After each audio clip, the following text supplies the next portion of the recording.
vai colocar fora, mandar para a internet, não vai?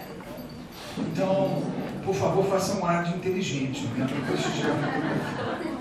Olha só. A influência da sentença penal na apuração de responsabilidade civil e administrativa. O servidor responde civil, penal e administrativamente pelo exercício irregular de suas atribuições. Tá certo? O exercício irregular não pode gerar responsabilidade. A responsabilidade civil decorre de ato omissivo ou comissivo, doloso ou culposo que resulta em prejuízo ao erário ou a terceiros. Então, o servidor responde em 3 esferas: a civil, a penal e a administrativa. A civil, quando há dano.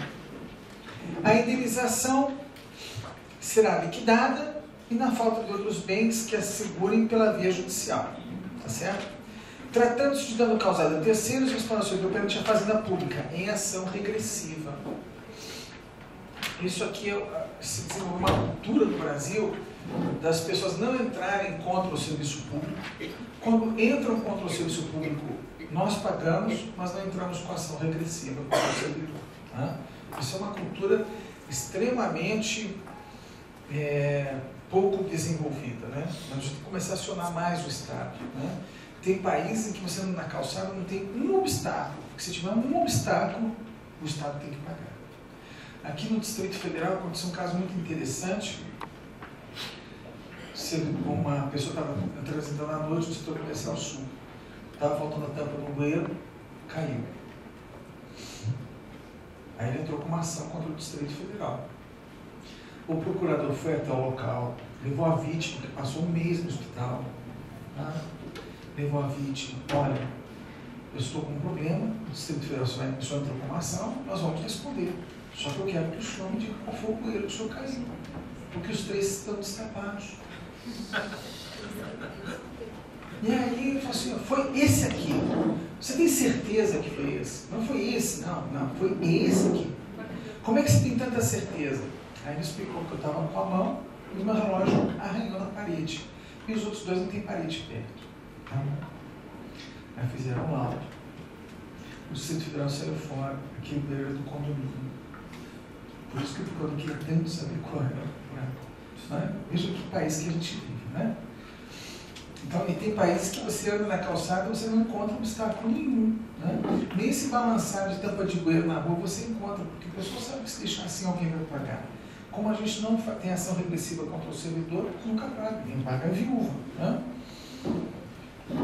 Todos nós, né? 123. A responsabilidade penal abrange os crimes encontrados no imputado do servidor nessa qualidade. Então, matéria penal não está cuidado na lei administrativa, nem a civil. A responsabilidade civil administrativa resulta de ato omissivo praticado no desempenho do cargo ou funções. As sanções civis, penais e administrativas poderão acumular-se, sendo independentes entre si. A responsabilidade administrativa do servidor será afastada no caso da absolvição criminal. Esse é o ponto mais importante, que até onde vocês iam fazer uma pergunta, e a gente adiou para esse momento. A responsabilidade administrativa do servidor será afastada no caso de absolvição criminal que negue a existência do fato ou sua autoria. Só nessas 2 hipóteses ela tem efeito imediato na esfera administrativa. Quando a pessoa é absolvida, porque se nega o fato, não houve furto, ou se nega a autoria, houve furto, mas não foi fulano, de tal ou responsável. Só nessas 2 condições. Está muito bem. Nós temos algumas novidades agora, para nossa surpresa esse ano. O Superior Tribunal de Justiça parece caminhar numa outra direção, inovadora. Admitiu hipótese em que, se o Tribunal de Contas examina as contas, não tem reflexo no Judiciário, porque é uma instância meramente administrativa. Contudo, se no exame das contas ele aprecia diretamente o fato ensejador da ação criminal, repercute no Judiciário. Caso que ocorreu: um prefeito comprou combustível sem licitação, inexigibilidade de licitação, de uma empresa que não tinha documentação, mas era o único posto de combustível da cidade. O Tribunal de Contas examinou a questão e considerou regular o procedimento. E ele foi processado por dispensar a licitação fora das hipóteses legais. E ainda a ausência de documentação. E o que o judiciário entendeu? O judiciário entendeu que ele tinha que ser trancada a ação, acolheu habeas corpus para trancar a ação, porque repercutiu o fato específico apreciado. Então, é uma questão interessante. Às vezes, se defender bem no Tribunal de Contas ajuda muito aqui.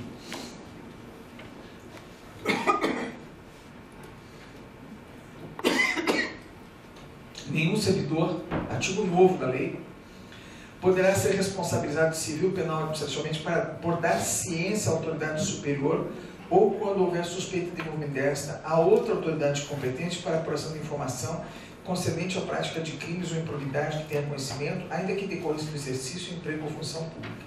Isso foi incluído pela Lei de Acesso à Informação 12.527. Estamos cuidando, o pessoal que chegou agora, a gente está cuidando da Lei 8.112. É a lei que rege o servidor público federal e do Distrito Federal civil. Né? Nos demais estados costuma-se copiar essa regra. Os prazos de prescrição previstos na lei penal aplicam-se às infrações disciplinares capturadas também como crime. Lei 9784 de 99. Acolhida pelo Supremo Tribunal Federal a reclamação fundada em violação de enunciado de súmula vinculante, dar-se à ciência autoridade prolatora ou órgão competente para o julgamento do recurso, que deverão adequar-se às futuras decisões administrativas em casos semelhantes, sob pena de responsabilidade pessoal nas esferas civil, administrativa e penal. A reclamação fundada em violação de enunciado da súmula vinculante. É uma novidade no nosso país, súmula vinculante. O juiz tem que julgar de acordo com a súmula vinculante. E você pode reclamar contra o não cumprimento de súmula vinculante.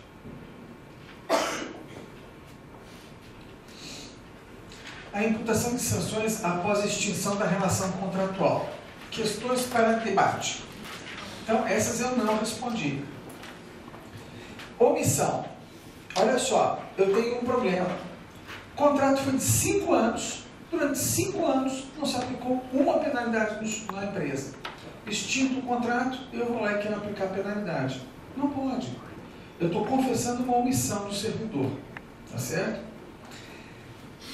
Segunda questão, prescrição. Prescreve, nós temos um entendimento que prescreve de acordo com uma lei específica, matéria não pacificada, essa questão, do que normalmente não alcança os 5 anos, a irregularidade. Né? Não é depois de 5 anos, é antes de 5 anos que se aplica, então não vejo muito problema. Prazo para a defesa. Quando você gasta tempo, porque a pessoa precisa do tempo,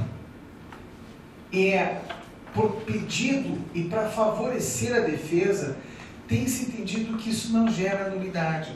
Gastar muito tempo nessa fase. Entendimento antigo do Supremo Tribunal Federal. Veja só, é uma questão do contratado. Coloquei lá um serviço telefônico.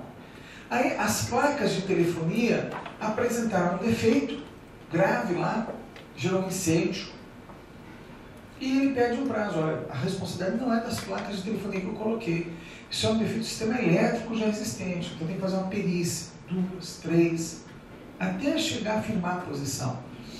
O tempo que você gasta para favorecer a defesa na sua função de se defender, isso não gera nem nulidade, nem prescrição. Tá certo? Porque você está dando esse tempo a pedido dela. O que gera a prescrição, inclusive intercorrente? É aquela que o processo fica dormindo, esperando uma providência, está parado. Né? Prazo para decisão. O prazo para decisão é que nós temos sempre que buscar a regulamentação. Como regra, o prazo de decisão no Brasil é de 30 dias. E a autoridade pode pedir prorrogação. Esse prazo está na lei 9784. Prazo para o juiz decidir. Decisões interlocutórias é 5 dias. E para a administração o prazo é 30 dias para a decisão. É muito tempo, mas é 30 dias. Desconsideração da personalidade jurídica. Aplicação. O que é isso? Pois não. Só um minutinho. Senhora, o seu colega. Em relação a essa aplicação depois de extinguido o processo. Depois de extinto o processo. Aliás, o contrato. O contrato. Certo. Porque eu tô com um caso que foi assim. O contrato foi firmado em junho de 2011.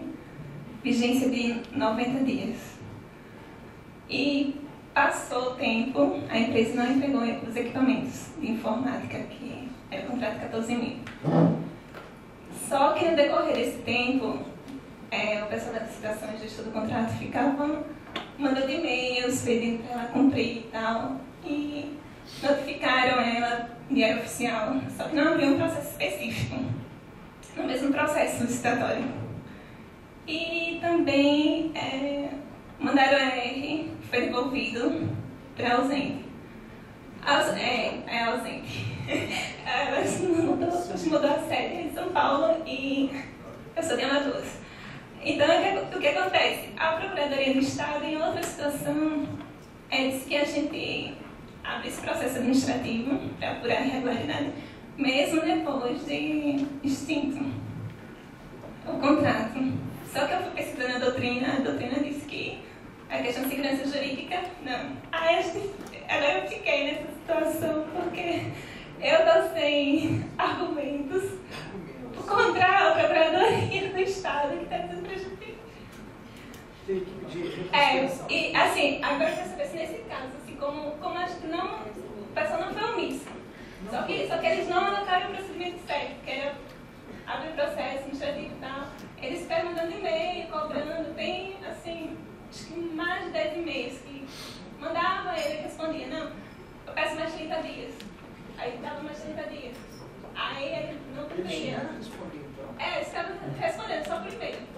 Eu vou dar mais 30 dias. Não, eu peço mais 30 dias. Aí conseguia os 30 dias. Aí ele não cumpria.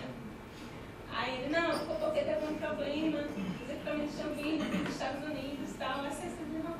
Aí eu queria saber se. Então, olha só, tem uma série de providências aqui, antes de eu responder a questão, que a gente tem que situar. Artigo 92, prorrogação contratual.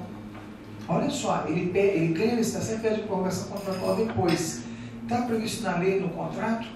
Se você me perguntar assim, professor, está previsto na lei a prorrogação por culpa do contratado? Não. E como é que a gente faz? O Brasil inteiro faz. Não está previsto. Vamos lá, eu vou pegar vários itens. Como é seu nome mesmo? Fabiana. Que a Fabiana colocou aqui para nós, tá bom? Primeira questão, prorrogação do contrato. Essa é a prorrogação criminosa. Verdade. Essa é uma prorrogação criminosa. Ele deu 30 dias por e-mail. Não tem competência para isso. Artigo 92. Mas, professor, todo mundo pede prazo, a gente dá prazo. Você só pode fazer o que ele autoriza. Desculpa, não está previsto. O que a gente faz quando tem que dar prazo? Você já sabe a chave para mexer nesse assunto? É assim. Você vai para o artigo 57, que só prevê prorrogação de prazo no parágrafo 1º, só lá, não tem outro lugar. E você vai colocar os casos que estão lá colocados, sem culpa do contratado e fato de terceiro. Só essas hipóteses. Não tem com culpa do contratado, autorização em lei. Não tem. Não tem com culpa do contratado. Mas não é possível, todo mundo faz. Pois é. Então você tem que construir um parecer jurídico para sustentar uma decisão dizendo assim, que qual é o sacrifício menor? Qual é o sacrifício menor? Rescindir esse contrato com base no 78, 1 e 2 e fazer uma nova licitação.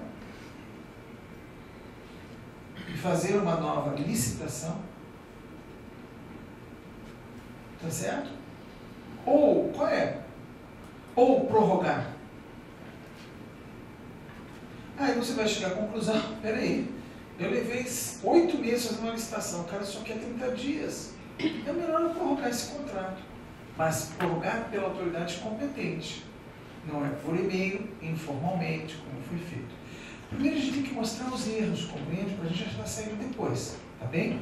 Vamos lá, 92 é crime, ele tinha que saber disso, o servidor público, que estava autorizando uma prorrogação criminosa. Ele só pode deixar de ter crime quando ele usa o 57 parágrafo 1º, que é sem culpa, ou quando ele faz essa contraposição, fazer uma nova licitação ou prorrogar o contrato. Ok? Essa é a primeira questão. Segunda questão. quando a gente entra, vocês vão estudar amanhã, com o Dr. Guilherme Della Rocque, vocês vão estudar a questão da responsabilidade do parecer jurídico. Tá? Esse assunto dele é amanhã. Mas olha só, quando você entra sem o jurídico estar do seu lado, como é o caso da Fabiana, a gente morre de fogo amigo. Por quê? O primeiro que vai levantar o dedo contra você numa ação civil do Ministério Público, no TCU, no Tribunal de Contas, bem que eu disse que não podia. Ok? Então o que a gente tem que trabalhar? A gente tem que trabalhar pedindo, eu sempre coloco isso, ó, peça reconsideração. Eu sei que todo mundo que vai para o jurídico é teimoso, insensível, só sabe dizer não, mas a gente tem que pedir reconsideração. Peça reconsideração do parecer jurídico. Eu já fui jurídico também, eu conheço o que o povo fala da gente. É isso mesmo? É como é que é? Insensível, lento, né? É o pessoal do talento, lento, quase parando, é talento, né? Então veja só, peça a reconsideração do jurídico. Quais são os argumentos que eu tenho? Não colabora, só sabe dizer não, né? Então é por aí que vai o conceito da turma. Olha só, como é que eu vou trabalhar agora? Primeiro, posso punir ou não posso punir? Então eu tenho lá o entendimento de um procurador do Estado, que fez concurso, que é uma pessoa que tem a função de nos proteger, assim. Eu tenho a doutrina aqui diferente. Quando ele deu o parecer, ele enfrentou essa doutrina ou não? Se ele não enfrentou a doutrina, você está levando elementos para ele melhorar o processo decisório. Então a gente pede, com a finalidade de aprimoramento do processo decisório, venha requerer a reconsideração do parecer, tendo em vista o seguinte entendimento da doutrina. Ok? Copia a jurisprudência, a gente faz um trabalho bacana e pede para ele reconsiderar. Tá? Não reconsiderou. Entendimento, você quer a procuradoria, não posso ser responsabilizado. O jurídico pode ser responsabilizado, vocês vão ver amanhã. Eu não posso ser responsabilizado quando eu sigo o parecer jurídico. Entendimento do Tribunal de Constituição, com pequenas exceções. Ok? É essa a ideia. Meu entendimento sobre isso, se você descobre, após a execução do contrato, o erro, o sujeito vai embora e o prédio cai no dia seguinte, ok? A irregularidade foi descoberta depois. Você pode apurar a irregularidade. Ou se você inicia o contraditório no meio do processo. Olha, o senhor fez isso. Mostrou que eu não fui omisso. Se eu for lá, recebo toda a mercadoria, conto, está tudo bem, pode ir embora, e eu vi que estava com defeito e não fiz nada, esse é um caso em que a administração deixou fluir a sua atuação. Então eu posso punir após a execução do contrato, quando tomo conhecimento de motivos supervenientes após a execução. Certo? A gente sempre vai devagar quando o procurador atravessou o caminho da gente, porque a gente tem que tomar esses cuidados todos, até com a questão da vaidade. Né? Eu costumo dizer o seguinte, o melhor caminho para esse caso é, peça a reconsideração, vá lá, leva o procurador com um largo sorriso, procurador, eu sei que o senhor é autoridade no assunto, o senhor sabe tudo e tal, mas preciso de uma ajuda, talvez não seja bem assim, a gente consegue passar bem. Né? Mas isso foi em outro caso dele. Isso, nesse caso a senhora não sabe o que fazer. Nesse caso, desde setembro está extinto o contrato. 90 dias. Desde setembro do ano passado. Isso. Só Começou em chegou junho. nas minhas mãos o mês passado. No mês Eu sou da passado. coordenadoria administrativa. O pessoal da licitação enviou o processo desse problema agora para mim. Isso. Aí, quando eles nem sabiam que estava extinto, continuava até agora, desde setembro do ano passado, cobrando a entrega. Quando eu olhei, o prazo de vigência não tem mais o que fazer. Aí só que tem um parecer e o outro caso que a Procuradoria disse que, mesmo extinto de contrato, pode aplicar sanções. Abre o processo só para aplicar sanções. Abre outro processo. Um processo administrativo só para. É isso também que eu gostaria de saber se. Eu acho que pode ser no mesmo apenso ao processo principal. Sério. Porque tem, por exemplo, tem alguns processos que já foram arquivados. E depois na execução que na execução tem alguma irregularidade. Acho que abre um novo processo, né? Deixa o outro lá arquivado. Só que quando é na fase licitatória, aí eu tenho dúvida ainda se eu abro um processo, faço isso a vez, o processo ainda está licitatório, ou se como eles estavam fazendo, porque eu cheguei nesse setor agora em fevereiro, né? Então, assim,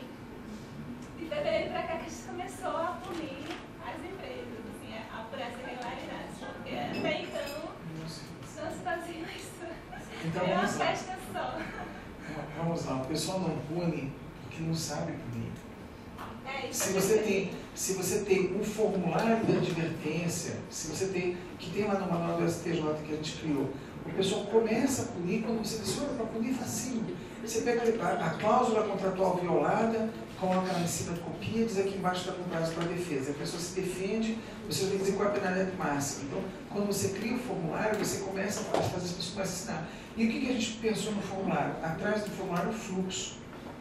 Onde ele manda o documento, para quem analisa, quem recebe, compreende? Senão, ele preenche o formulário e fica olhando para os lados, para quem que eu mando, né? Então, quando você coloca atrás o fluxo, a coisa começa, preencho aqui, esse campo aqui, tá, vira o verso, ok, manda para o fulano de tal. Esse aqui não tem que ouvir jurídico, é advertência, né? Eles não sabem. Minha sugestão, se você tem a Procuradoria mandando punir, mesmo agora eu instauraria, porque a administração não se conformou com a demora, mas começaria avisando, olha, não pode ser concedida prorrogação de prazo nessas hipóteses. Tá? Essa prorrogação de prazo foi irregular. Vamos apurar a penalidade agora. Se o procurador está mandando apurar a penalidade, eu tinha a visão, assim, a gente pede reconsideração para ele em relação à maior parte da doutrina, mas esse caso está pedindo para apurar, então ele está sendo bastante rigoroso. Talvez seja o caso a gente deixar correr uma ou duas vezes para depois pedir prorrogação, né? Mesmo esgotado o prazo de vigência, porque o contratado estava acreditando que ele teria esse prazo todo, compreende? E aí você pode ir para aquela ideia do artigo 54 da Lei 8666, que é a teoria da aparência do ato lá do Código Civil, não tem? O artigo 54 da 8666 permite aplicar as regras do Código Civil em algumas situações de interpretação de cláusulas, não é isso? E aí você vai para a teoria da aparência do ato. Todas as partes acreditaram que o contrato tinha sido prorrogado. Verificam, no entanto, que a prorrogação do contrato exige formalidade especial do 57, parágrafo 1º, e que não ocorre na presente situação. Tá? E aí você vai construindo para mostrar onde eles estão errando, sem pegar muito pesado, né? Porque se pegar pesado, se você partir do 92, já começa falando em crime, né? Aí qualquer procurador da República olhou, opa, mais uma vítima. Né? Ok? Vamos lá então. Ok. O que acontece? A teoria da desconsideração da personalidade jurídica nasceu a partir do momento em que as pessoas começaram a utilizar a ideia da pessoa jurídica por má fé, se esconder atrás da pessoa jurídica para não ser responsabilizado. Então, em alguns casos, o direito vem dizendo que não se reconhece a pessoa jurídica, a gente vai atrás dos sócios. Isso começou nos crimes fazendários, depois passou para a justiça do trabalho. Ou seja, nessas duas situações é consolidada a jurisprudência. Mas o Código Civil de 2002 mudou bastante isso e colocou, em caso de abuso da personalidade jurídica, caracterizado pelo desvio de finalidade ou pela confusão patrimonial, pode o juiz decidir, a requerimento da parte ou do Ministério Público, quando ele couber intervir no processo, que os efeitos de certas demais relações de obrigações sejam estendidos aos bens particulares dos administradores ou sócios da pessoa jurídica.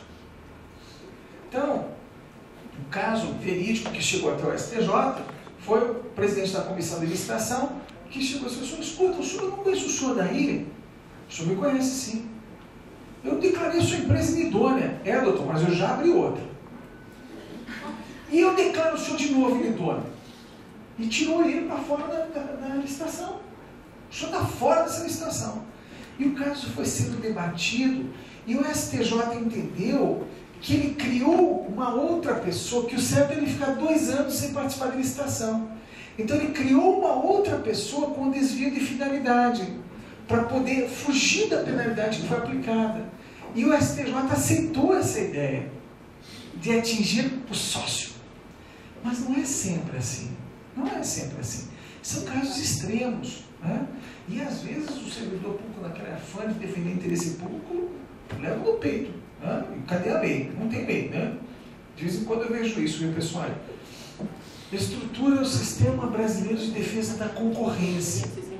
Dispõe sobre a prevenção e repressão de infrações contra a ordem econômica e dá outras providências. A personalidade jurídica, olha, uma lei, 12.529, de 30 de novembro, que reestruturou o sistema da defesa no Brasil, defesa da concorrência, perdão. A personalidade jurídica do responsável por infração da ordem econômica poderá ser desconsiderada quando houver da parte deste abuso de direito, excesso de poder, infração da lei, fato, ato ilícito ou violação de estatutos ou contrato social. A desconcessão também pode ser efetivada quando houver falência, estado de insolvência, encerramento de inatividade da pessoa jurídica provocada por má administração. Então, veio se colocar aqui na lei a mesma ideia da jurisprudência. STJ. Esse aqui é o caso que eu comentei com os senhores. Para fora! Né? Já conheço o senhor de outros carnavais. Né? A constituição de nova sociedade com o mesmo objeto social, com os mesmos sócios e com o mesmo endereço, em substituição a outra declarada inidônea para listar como administração pública estadual, com o objetivo de burlar a aplicação da sanção administrativa, constitui abuso de forma e fraude à lei de licitações, de modo a possibilitar a aplicação da teoria da desconsideração da personalidade jurídica para estenderem-se os efeitos da sanção administrativa à nova sociedade constituída. A administração pública pode, em observância ao princípio da moralidade administrativa e da indisponibilidade dos interesses públicos tutelados, desconsiderar a personalidade jurídica da sociedade constituída com abuso de forma e fraude à lei, desde que facultado ao administrado o contraditório e a ampla defesa em processo administrativo regular. O que aconteceu? O sujeito sai da sala, mas quando ele entra no processo, foi retirado da sala, foi garantida a ampla defesa do contraditório. Então funcionou como uma espécie de medida cautelar que a STJ acabou dando uma certa guarida, uma interpretação generosa. É o único caso que eu conheço. O pessoal está falando que a STJ mandou aplicar isso agora em todos os casos, não sei o que tinham precedente do STJ. Só tem esse. Tá? Eu acho que é importante, acho que é um ótimo precedente, mas só tem esse. Os efeitos da desconsideração da pessoa jurídica não se impõem apenas aos sócios do direito da empresa, mas também eventuais sócios ocultos. Isso que eu achei interessante, né? Procuradoria-Geral do Distrito Federal, PGDF, entendeu o seguinte: a sobre licitação existe preço e aquisição de lei. Nas licitações, os indícios de formação de cartel são revelados pelo preço abusivo, manifestamente superiores a praticados no mercado e o fato de menor preço ofertado também ser muito superior. Na hipótese, contudo, não se verificaram tais circunstâncias, já que os preços cotados para as marcas citadas, em muitos casos, foram inferiores, tanto que vencedores de alguns lotes encontrando-se, portanto, dentro da média cotada para as demais marcas. Isso aqui com frequência isso acontece nas compras grandes, né? Compra pão vitaminado, aí um jornalista vai lá e pega o pão da padaria, na padaria só tanto, como é que o pão vitaminado na escola é mais caro? Primeiro, é vitaminado mesmo, na padaria você não sabe se é. Segundo, o padeiro tem que pôr uma grande quantidade de pão para um determinado horário e sair para entregar. O leite, ele tem que repor os litros vazados. Então, há uma série de diferenciais de logística que justificam o preço. Mas sempre tem um repórter que pega o pãozinho, na minha padaria é mais barato, vou fazer uma matéria sobre isso. E não vai ver a diferença que é você entregar em todas as escolas antes do início do horário de trabalho. Continuando, o PGDF entendeu: ao contrário do alegado pelos recorrentes, não há estudo da licitação no meio adequado para se fomentar o desenvolvimento da economia locais, particularmente que pertine à pecuária leiteira do Distrito Federal e em torno. Isso aqui mudou com a Lei Complementar 123. A Lei de Licitações passou a ser um instrumento adequado para fomentar a economia. Muito menos em termos de especialização e pessoalidade. Evidenciado que a empresa é essa e tal, e a firma individual pertence à senhora fulana, que ademais das administrações, como cláusula 7 do contrato social, possível a administração lançar mão da desconcessão da personalidade jurídica para fazer cumprir fielmente na norma digital, proibitido a participação de um mesmo instante em mais de 2 lotes. O edital, a lei interna da licitação, vincula a administração pública aos solicitantes. Isso aqui é uma questão interessante quando você não quer concentrar o mercado. Então, tem muita jurisprudência sobre isso, admitindo e vedando. Eu considero que o edital pode vedar. Eu quero que cada empresa só ganhe um lote. Eu quero fomentar o mercado econômico. Posso fazer isso? Acho que pode fazer isso. E aqui caiu o caso Supremo Judiciário e deu razão à administração. Perguntas? Responsabilidade no caso de adesões, carômetro de preços. Então tem aqui, artigo 1º, órgão participante, órgão ou entidade que participa dos procedimentos iniciais da CRP. que está mudando? No governo federal foi criada uma nova ferramenta, né, que não tem normas sobre isso ainda, mas que está sendo muito utilizado, e eu tenho sugerido para vocês abusarem dessa ferramenta, IRP, Intenção de Registro de Preços. Hoje, todo mundo, intenção de registro de preços. Hoje, quando você vai licitar, vou licitar, computador. O sistema pergunta, pregão? Sim. Registro de preços? Sim. Aí, se você disser sim para essas duas coisas, ele vai abrir uma outra janela. Você aceita a intenção de registro de preços? Foi uma ideia que a gente trabalhou no comecinho, há muitos anos atrás, com a seguinte visão. As pessoas não querem ser participantes de gerenciador porque dá muito trabalho. Tem que somar a demanda de todo mundo, adequar os projetos. Então, o IRP, Intenção de Registro de Preços, é uma ferramenta fantástica, porque você começa sendo carona desde o começo. Por exemplo, a Polícia Federal está comprando um computador. Opa! Vou entrar nessa. Ok? Aí o Ministério da Saúde está comprando mesa. Vou entrar nessa. Tem um órgão, né, da Força Aérea que reduziu o número de licitações dele drasticamente. Ele fica só na tela do computador esperando IRP. Né? E pega IRP em órgãos bons. Está pegando intenção de registro de preço no TCU. Né? Então, quer dizer, puxa, eu estou pegando com órgão de controle que com certeza tem muitos cuidados. Você manda para lá pelo sistema e aquele sujeito que está fazendo a licitação não tem trabalho nenhum. Estou comprando 30 computadores. O sistema saiu e mandou uma mensagem para todo mundo. Atenção, ele aceitou o IRP. Vocês aceitam? Ok. Estou comprando 30 mil computadores. Aparece no sistema, compra de 30 mil computadores. Mas eu ia comprar só 30. Mas todo mundo quis. Virou IRP. Eu vou listar o quê? 30. Na telinha eu estou trabalhando com 30. Quando eu adjudicar o objeto, os licitantes já sabem que é 30 mil desde o começo. Quando adjudicar o objeto, o computador automaticamente adjudica para os outros. Eu não tenho trabalho nenhum a mais. Nenhum a mais. E eu ainda posso dizer, não aceito outro computador com outra configuração. Então, isso é a nova mudança que está vindo aí. Agora, o que tem de melhor nisso? Estados, Distrito Federal e municípios podem participar de IRP. Tá certo? É só ficar na telinha do Comprasnet, entra, clica, não precisa ter aderido totalmente ao Comprasnet. Basta que tenha o código do CNPJ e, eventualmente, se tiver o código da WASC.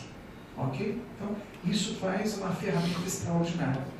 Mas, enquanto ela não está vindo, o pessoal está utilizando muito o artigo 8º, que fala o seguinte: a ata de registro de preços não é a ata da licitação, é a ata de registro de preços, é uma outra ata. Ela é uma tabela em que tem lá o nome do produto, nome do fornecedor, quantidade, empresa vencedora. A ata de registro de preços, durante sua vigência, poderá ser utilizada por qualquer órgão ou entidade da administração que não tenha participado do certame licitatório, mediante prévia consulta ao órgão gerenciador, desde que devidamente comprovada a vantagem. Quando eu escrevi esse pedaço aqui, realmente acabou não ficando bom, porque ficou com uma ideia de que o gerenciador diz quem pode ser carona e quem não pode ser. Nossa ideia não é essa, nossa ideia era simplificar. Né? Então, eu posso comprar de alguém que já fez um registro de preços com carona, desde que eu comprove que é vantajoso. Os órgãos e entidades que não participaram do registro de preços, quando desejarem fazer uso da ata de registro de preços, deverão manifestar seu interesse junto ao órgão gerenciador da ata, para que este indique os possíveis fornecedores e respectivos preços a serem praticados, obedecida a ordem de classificação. Então, é um pronunciamento vinculativo. Ele não pode dizer, aceito carona, não aceito carona, cobro carona. Não tem nada disso, não. Tá? Eu sou gerenciador, tem uma ata em que informar quem está na vez. O fornecedor pode aceitar fornecer ou não, porque às vezes ele já exauriu sua capacidade produtiva. Caberá ao fornecedor beneficiário da ata de registro de preços, observadas as condições nela estabelecidas, optar pela aceitação ou não do fornecimento, independentemente dos quantitativos registrados em ata, desde que este fornecimento não prejudique as obrigações anteriormente assumidas. As aquisições ou contratações adicionais que se refere a esse artigo não poderão exceder por uma quantidade a 100% dos quantitativos registrados em ata, a ata de registro de preços. Caronas de esferas de governo diferentes, Estados, União e municípios. Orientação normativa número 21. Para os órgãos federais. É vedado aos órgãos públicos federais a adesão à ata de registro de preços quando a licitação tiver sido realizada pela administração pública estadual, municipal ou do Distrito Federal. Então, o órgão federal não pode aderir mais a estados, municípios e Distrito Federal. 5 regras práticas para o carona, que a gente colocou isso em vários trabalhos, né?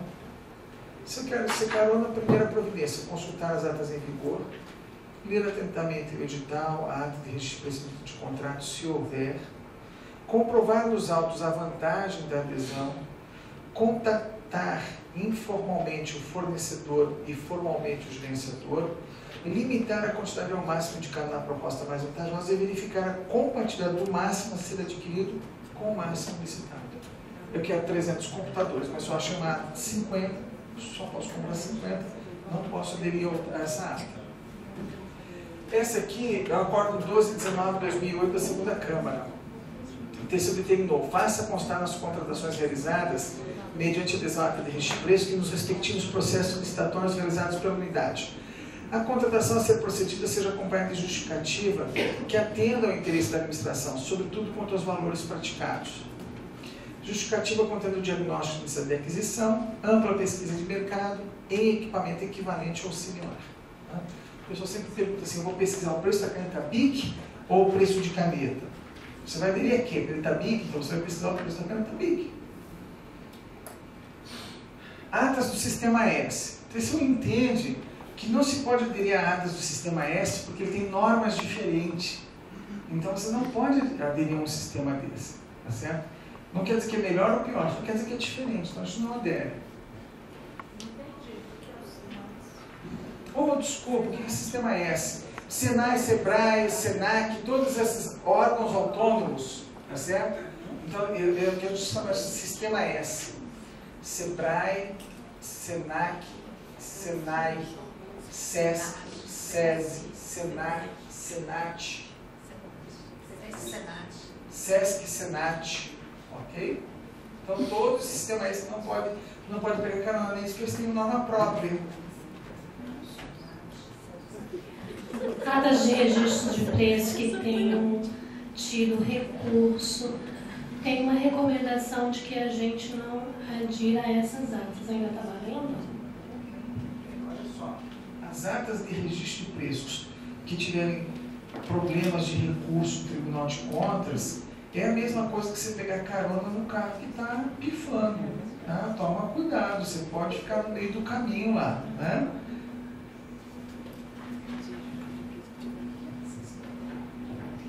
Professor, o órgão que pega carona pode sancionar a empresa por alguma improbidade?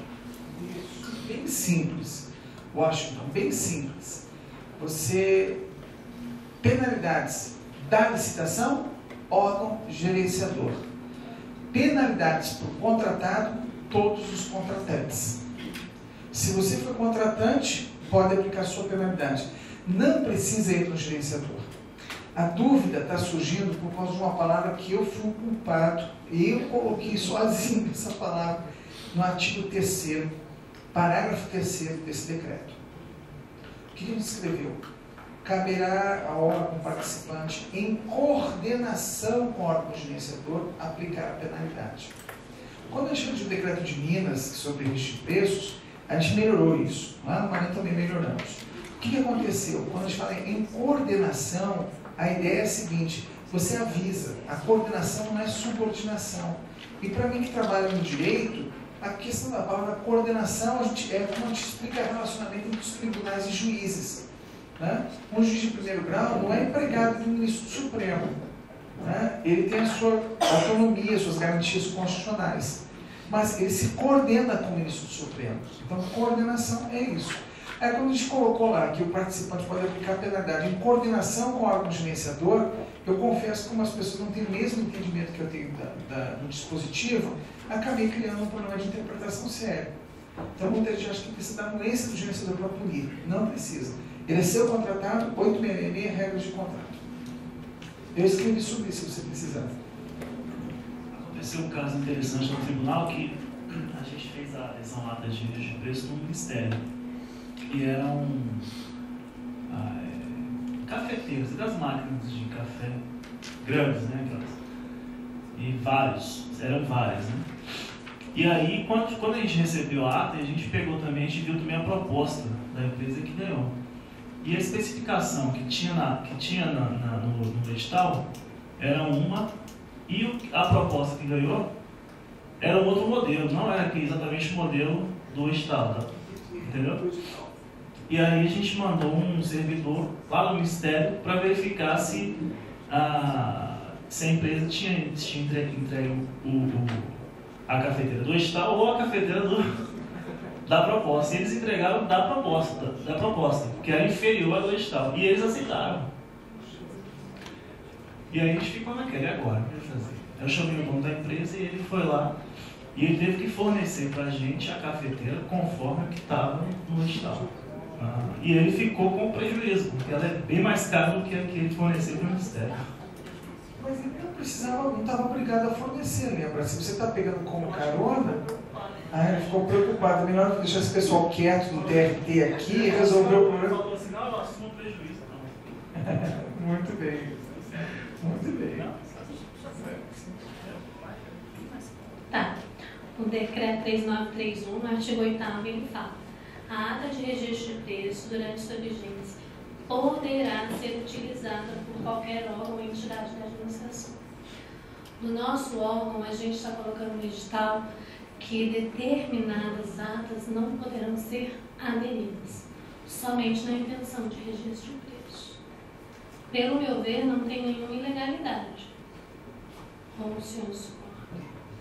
Veja só, deixa eu colocar para você. A ideia é a seguinte: no passado, eu tive o seguinte entendimento. Os órgãos que licitam para registro de preços não podem vedar a adesão dos outros, porque você não pode impedir o uso da proposta mais vantajosa.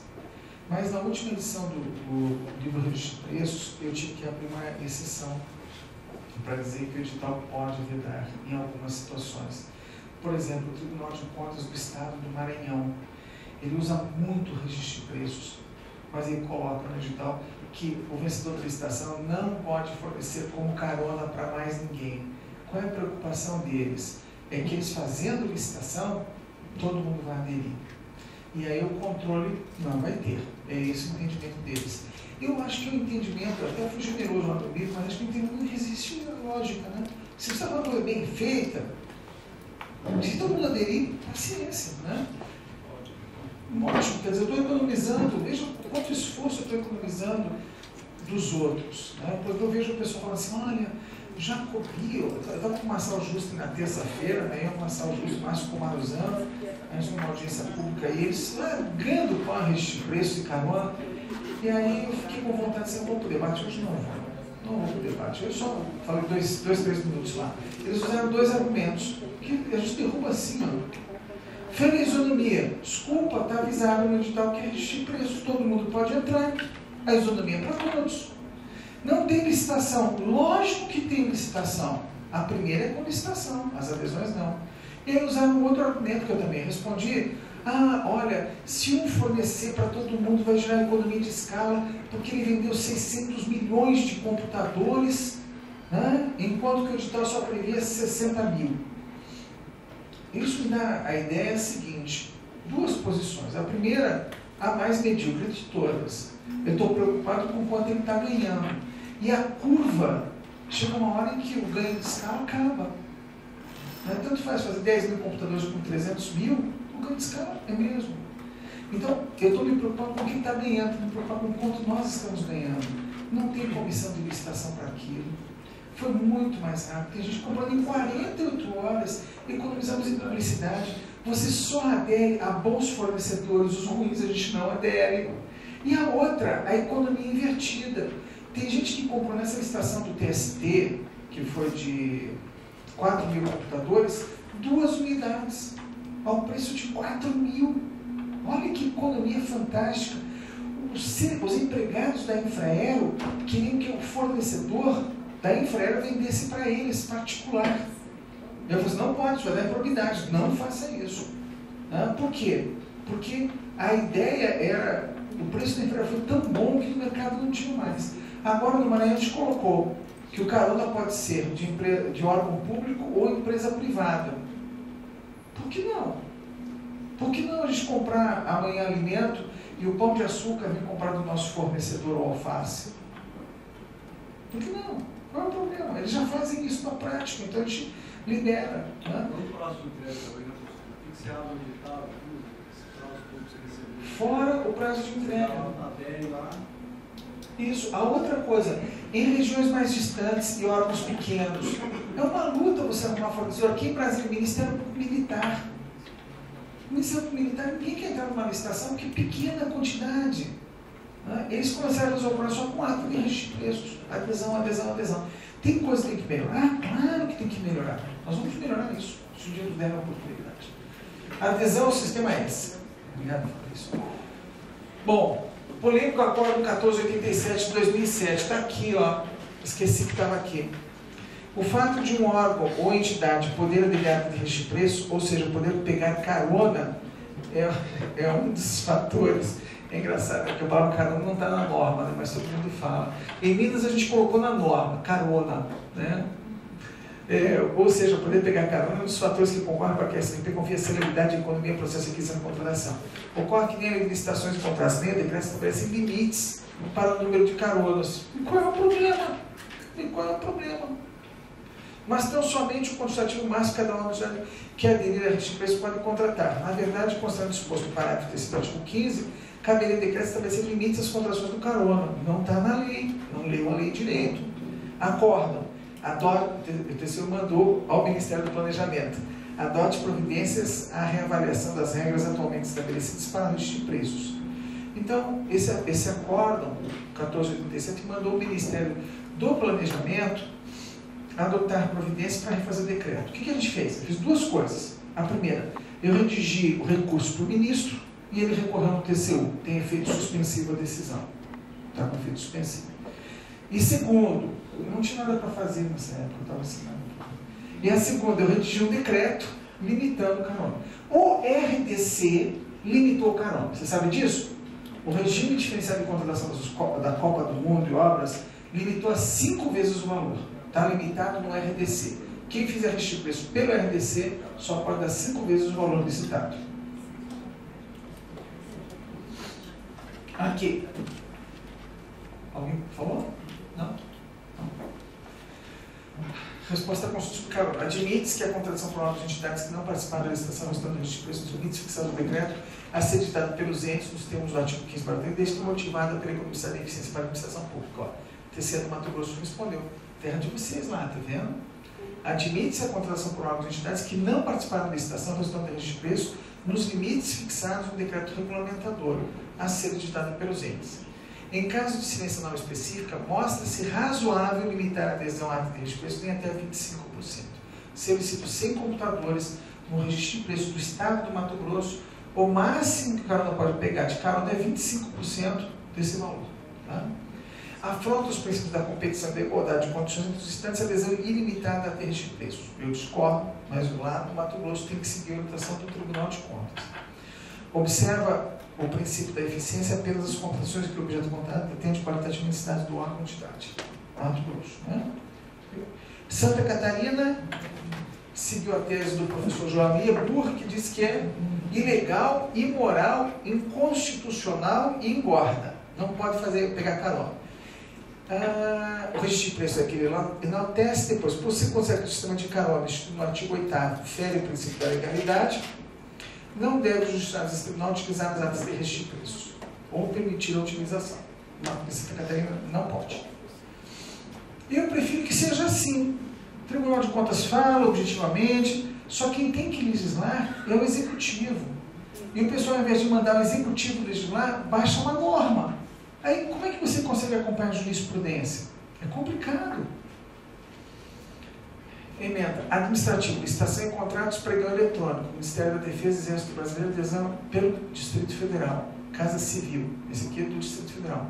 aquisição de material de manutenção de bens imóveis, orientação normativa do TCDF, número tal, artigo 8º do decreto, que regulamenta o sistema, admite que a ata de registro de prestação de justiça possa ser utilizada por qualquer outra entidade. Procuradoria Geral do Distrito Federal, e a nossa colega falou do decreto. Deixa eu ver se eu coloquei o decreto aqui.